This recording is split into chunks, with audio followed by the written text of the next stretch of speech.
Welcome back. You're watching Hard Copy coming to you live from Abuja, or you can be a part of the program. Do send your thoughts to hardcopy@channelstv.com or tweet us at CTV Hardcopy.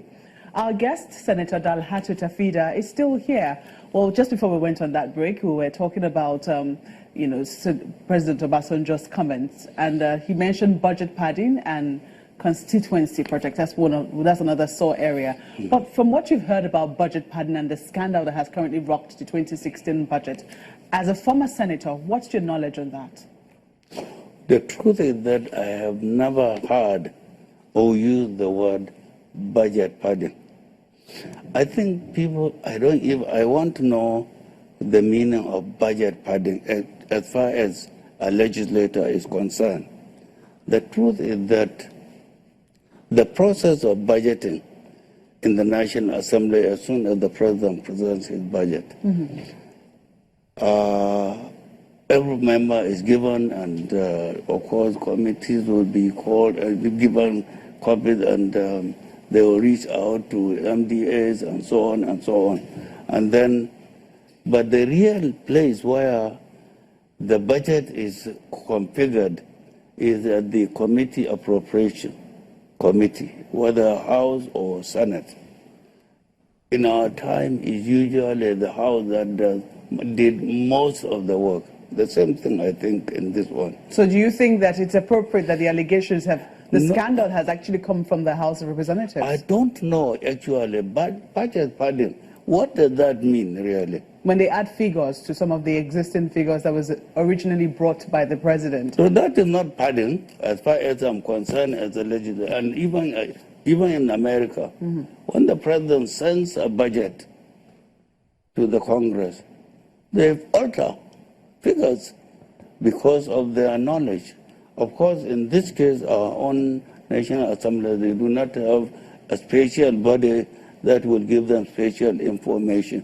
But if they have their information about what is to be done by the executive is different from what the executive has given, they will change it. What about constituency projects? Well, constituency project is something that also came because I think the governors were thinking that we were just bench warmers. Members of the National Assembly were just bench warmers. They don't do any project. So when a senator goes to his constituency, members of the public would expect him to say, "Oh, I brought this, I brought this."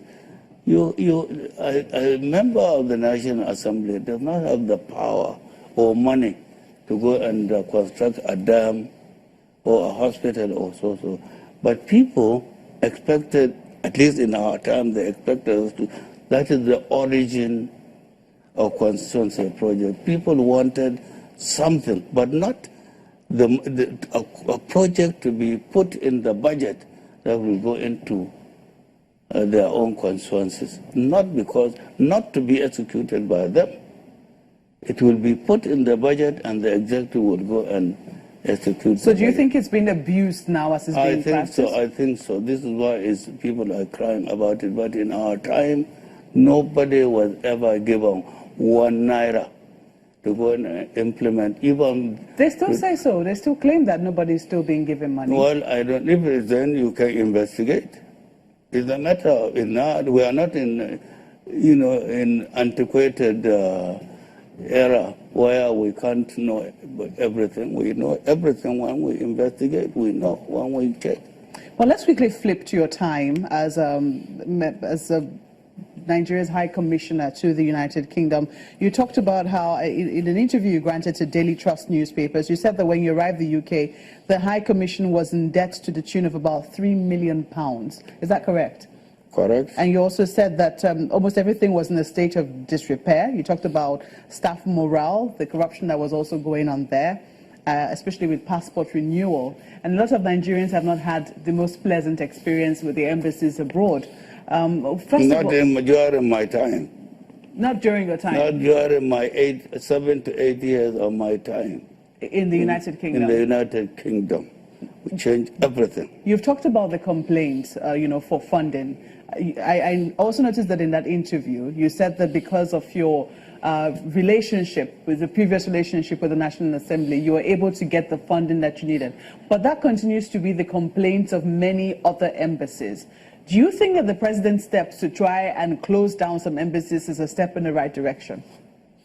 Well, to a large extent is correct, because you see, it is stupid for a country to open embassies and to look big when it has some problem. Why is the money? If you don't have the money, why do you open an embassy? You send a Nigerian or an ambassador there. He doesn't have money even to pay his salary or the salaries of people working for him. What is the use?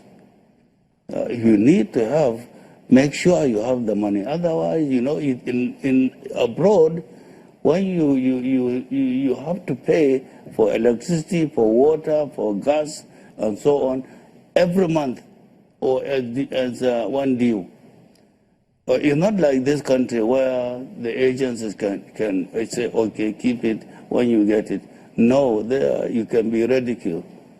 So if you don't have money, don't open any embassy.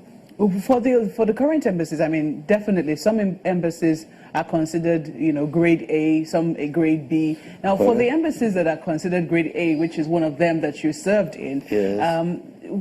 Would you say, how would you say that the Nigerian government addressed the problem of funding? Because for lots of people, they say the experiences there are still very abysmal. Yes, I think if I were the president, what I would do, I would solve the problem of embassies one by one. I would get a group of officers, reliable, visit every embassy, get actually what they spend or what they would need in terms of the staff they have or they should have, and make sure you disburse that one. You also have to be sure that you have overhead to be able to keep that place clean and tidy, and also pay all these overhead charges. You also, of course, you need some little money to develop some areas. Do you think that Nigeria's stature is diminishing internationally? No, not at all. It used to. It diminished, but from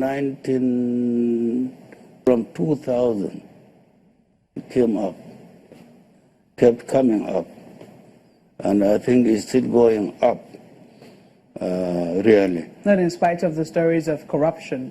The fact that there's corruption in every country, as you know, there's corruption everywhere, but for as long as the leadership is fighting corruption, and this is what people outside want.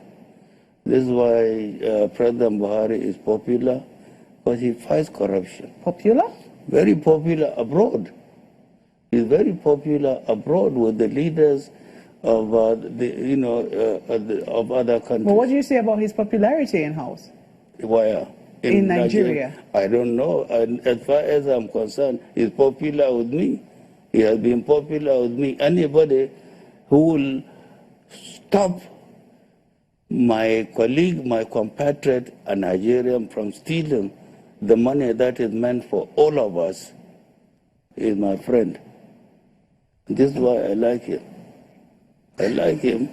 And that has some Obasanjo tried, but he didn't do it hard enough because he didn't go far enough. But when Obasanjo left, Yaradua came, he was not so well, so he didn't do much. Jonathan, virtually nothing. And now, so you can say Muhammad Buhari has come on with a bigger, and I hope he will not relent. Well, Senator Dalhatu Tafida, I must thank you very much for coming on Hard Copy. Thank you. Well, that's the program today. Don't forget that you can watch all previous editions of the program on youtube.com/channelsweb, or simply log on to channelstv.com. Thank you for watching. I'm Maupe Ogun.